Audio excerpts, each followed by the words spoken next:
Selamat pagi anak-anak yang terkasih. Hari ini materi belajar kita ialah saya tumbuh dan berkembang. Mari anak-anak kita ambil sikap doa yang baik untuk mengawali pelajaran kita. Dalam nama Bapa dan Putra dan Roh Kudus. Amin. Tuhan yang Maha Pengasih, kami bersyukur bisa belajar saat ini. Kami mohon berkatilah kami agar bisa memahami materi pelajaran hari ini. Dikau kami puji sekarang dan selama-lamanya. Amin. Dalam nama Bapa dan Putra dan Roh Kudus. Amin. Sekarang anak-anak, mari kita melihat tujuan pembelajaran kita. Tujuan pembelajaran yang pertama ialah anak-anak harus mampu membandingkan pertumbuhan dan perkembangan diri saat sekarang dan sebelumnya. Misalnya, perbedaan pertumbuhan dan perkembanganmu saat di kelas 1 dan saat di kelas 3.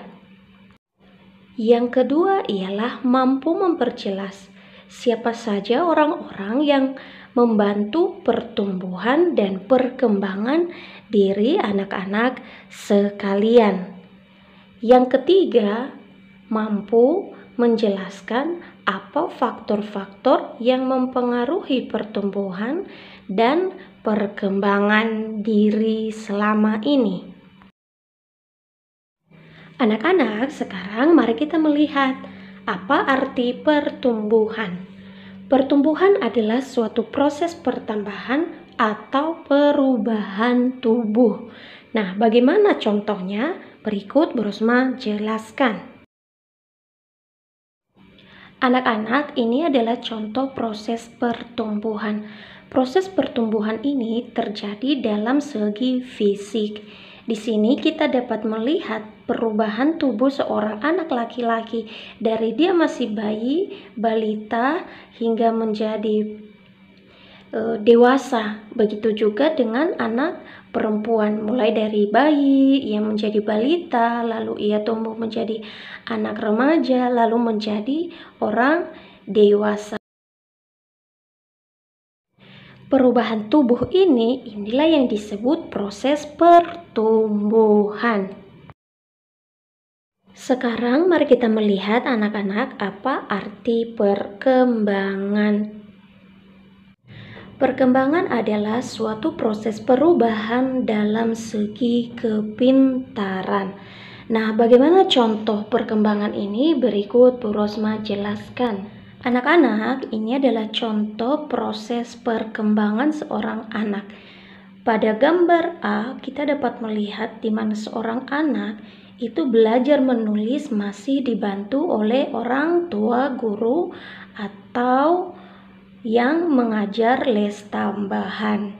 Sementara di gambar B, kita dapat melihat perubahannya, yaitu bisa membaca sendiri, bisa menulis sendiri, bisa mengerjakan PR sendiri, dan bahkan bisa menggunakan alat-alat komunikasi seperti laptop untuk mengetik. Hal ini juga dapat terjadi kepada anak-anak sekalian ketika kelas 1, ketika TK masih diajari menulis, membaca, dan menghitung. Sekarang sudah kelas 3 tentu bisa belajar sendiri, sudah bisa mengerjakan PR sendiri, menulis agenda sendiri, membaca buku cerita sendiri tanpa harus diajari cara membaca oleh orang tua dan guru-guru yang ada di sekolah. Itulah yang dimaksud proses perkembangan diri seorang anak.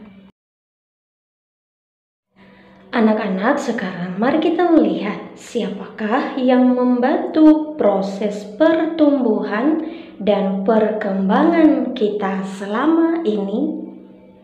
Yang pertama ialah orang tua atau keluarga. Orang tua atau keluarga adalah yang membantu pertama sekali proses pertumbuhan dan perkembangan diri kita. Yang kedua ialah bapak dan ibu guru yang ada di sekolah. Bapak ibu guru di sekolah membantu proses pertumbuhan dan perkembangan kita. Bapak ibu guru di sekolah mengajari kita cara menulis, membaca, dan berhitung. Nah, itulah yang kedua yang membantu proses pertumbuhan dan perkembangan diri kita. Yang ketiga, anak-anak yang membantu proses pertumbuhan dan perkembangan kita ialah teman-teman kita saat bermain. Sekali lagi, Bu Rosma tegaskan, inilah orang-orang yang membantu proses pertumbuhan dan perkembangan kita, yaitu orang tua atau keluarga, guru di sekolah, dan teman-teman bermain. Diingat ya anak-anak, maka perlu disyukuri bahwa kita memiliki keluarga, kita memiliki guru di sekolah, dan kita memiliki teman bermain, karena mereka membantu proses pertumbuhan dan perkembangan diri kita. Sekarang mari kita melihat anak-anak, apa faktor yang mempengaruhi proses pertumbuhan. Mari kita perhatikan gambar berikut ini. Anak-anak, ini adalah gambar 4 sehat 5 sempurna. Untuk membantu proses pertumbuhan dan perkembangan kita supaya kita tumbuh menjadi sehat, kuat, dan pintar, maka anak-anak itu harus rajin mengkonsumsi yang namanya buah-buahan, sayur-sayuran, daging segar, minum susu, dan makanan-makanan bernutrisi lainnya. Sekarang mari kita melihat apa faktor yang mempengaruhi proses perkembangan seorang anak. Yang pertama ialah rajin belajar. Yang kedua, rajin berlatih. Sekarang anak-anak, kita mau melihat ternyata Yesus juga mengalami yang namanya proses pertumbuhan dan perkembangan. Yesus tidak langsung besar. Ketika ia dilahirkan, ia tumbuh dan berkembang seperti kita. Saat kita dikandung oleh ibu, dilahirkan, lalu kita tumbuh menjadi sekarang ini. Yesus juga seperti itu. Nah, inilah proses pertumbuhan dan perkembangan Yesus. Pertama, kita mau melihat gambar yang pertama ini dulu ya. Di sini ada, di gambar ini tampak ada Yosef, ada Maria, ada Yesus, dan ada Simeon dan Hana. Ini adalah kisah ketika Yesus dipersembahkan di Bait Allah ketika ia berumur 8 hari. Nah, saat ia berumur 8 hari, ia diberi nama dan juga disunat. Nah, yang kedua, setelah ia berumur 8 hari, lalu ia tumbuh menjadi remaja. Nah, di sini ketika ia tumbuh menjadi remaja, ia berusia 12 tahun. Ketika berusia 12 tahun, Yesus sudah mulai tumbuh dan berkembang dengan baik.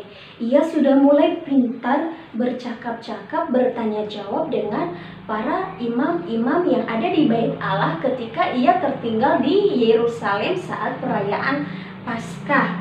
Dan yang ketiga, mari kita lihat. Nah, ini adalah gambar ketika Yesus dibaptis di Sungai Yordan oleh Yohanes Pembaptis. Nah, ketika Yesus dibaptis itu sudah memasuki umur yang ke-30 tahun. Nah, di umur yang ke-30 tahun ini juga Yesus mengawali pekerjaannya untuk mewartakan kerajaan Allah.